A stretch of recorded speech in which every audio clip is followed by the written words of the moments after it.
Challenger 2 tanks are set to start arriving in Ukraine by the end of March, and since the time for their arrival is getting very close, I thought it would be nice to take a look at those tanks and what they actually bring to the table. I've seen a lot, and I do mean a lot, of people praise this tank like it's the best thing ever, saying oh it has thermals, it will get the first shot on the Russian tanks, or oh it has Chobham armor, it can take a hit from anything, etc.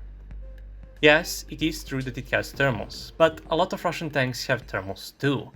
I extensively covered the Russian tank upgrades since the start of the war, and Russians seem to have started using a cheaper second generation thermal for mass production, to upgrade as many tanks with thermals as possible, even upgrading T-62M tanks, some of which have already been seen in Ukraine. But also other tanks like T-72Bs, on top of still producing tanks with Sosna-U or rather PNMT sights like T-72B3. Yeah, the mass-produced thermal is cheap, but it is second generation. Challenger 2, unfortunately, still uses first generation thermal. Don't get me wrong, based on the information I could find, that first generation thermal used on Challenger's Togs 2 is a pretty good first generation thermal, but it's still a first generation thermal. It gives a big advantage to the tank if it faces Russian tanks that are not equipped with thermals, and there are still many of them around. But as I said previously, there are also many of them that do have thermals, so it is pretty much a coin toss. And in my opinion, that argument is pretty irrelevant. Tank-on-tank battles are extremely rare based on the footage from the war. We barely see any.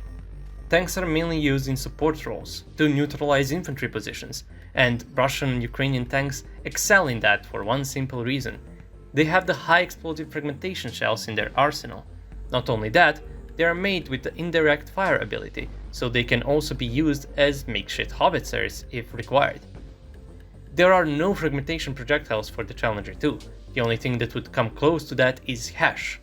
You see, for some reason, during the Cold War, NATO thought it was not necessary to produce fragmentation projectiles for their tanks, where most tanks only had access to APF-SDS and heat shells, and in case of the Challenger, because of the rifled gun, APF-SDS and HESH. Neither heat nor HESH are as good as high explosive fragmentation against infantry, and only in recent years have we seen NATO move towards programmable HE fragmentation, with German DM-11 or American Advanced Multipurpose. And honestly, those projectiles are really great. For those who don't know, HESH is a type of plastic explosive projectile, which is made to create spall on a target it hits, like armored vehicles or maybe some bunkers, because it squashes on the hard surface when it hits, and then explodes, creating this sort of a directional explosion where most of the force is focused on the target it hits, something like a C4 charge.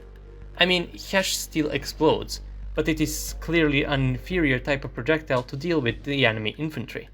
Oh, and I forgot to mention that the Challenger 2, just like the inferior Russian tanks like T-72B3, does not have a separate thermal sight for the commander, like M1A2 Abrams and Leopard 2A6 tanks do.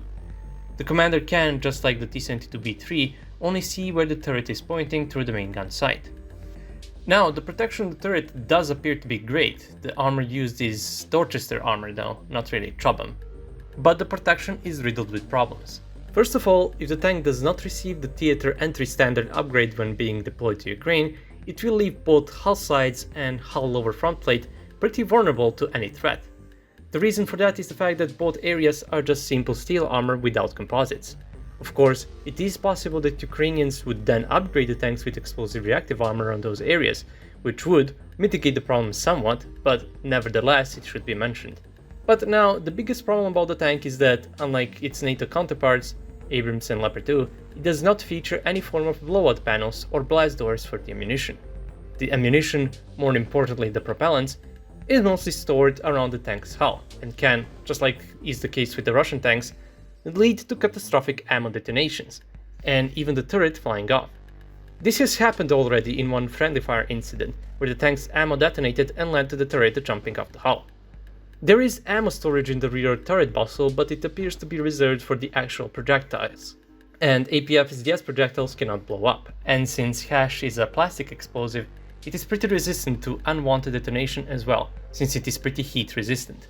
So in this case, American Abrams and German Leopard 2, which will also be arriving in Ukraine, are clearly superior. Well, Abrams is even better than Leopard 2 when it comes to the ammo safety, but I digress.